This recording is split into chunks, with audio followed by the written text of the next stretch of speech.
వర్ణాశ్రమ ధర్మాలు మనుషుల్ని విభజించే నియమాలు. వివక్షత దుఃఖ కారణాలలో ఒకటి.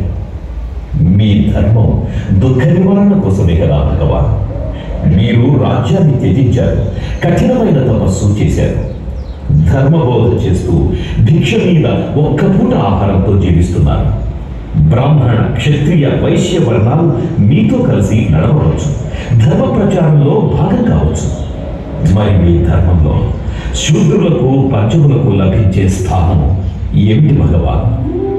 మనుషులంతా ఒక్కటే, అందరి దుఃఖాలు, అన్ని దుఃఖాలు సమానమే. అవమాన క్లేశము కూడా దుఃఖమే. బౌద్ధ ధర్మ దీక్షకు ఏ షరతులు లేవు. భిక్షువైనా, ఉపాసకుడైనా నిర్వాణ ఫలానికి అర్హుడే. ధర్మ దీక్షకు, త్రిశరణాలకు ముందు అహం, అహంకారం, ఆభిజాత్యం దుఃఖ కారణాలే కదా బోధిసత్వ.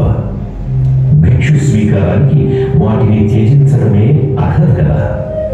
ఉపాలి, భిక్షువుగా సంఘ ప్రవేశానికి ముందు నేను శూద్రజాతి వాడను, మంగళని. నీవు ఎవరికి దీక్ష వసగితివి? ఎవరి ద్వారా కళ్యాణ మిత్ర అర్హత పొందితివి?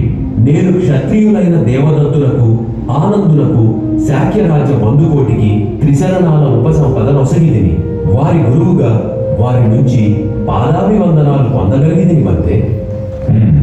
సునీత, నేను అంటరాని జాతి వాడను. నేను అనేక మంది బ్రాహ్మణులకు దమ్మదీక్ష నొసగితిని, గురువుగా వందనాలు పొందితిని వంతే. సరే, స్వభాగా సుప్రియులరా. మరి మీరు? నేను అస్పృశ్యుడను. నేను కాటి కావలిని.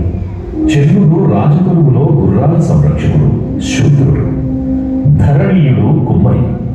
అధోకులాల అభాగ్యులు బౌద్ధ భిక్షువులుగా ధర్మ ప్రచార నిబద్ధులు బోధిసత్వ. గంగా, యమున, సరస్వతి నదులన్నీ సముద్రాన్ని కలిసేవరకే.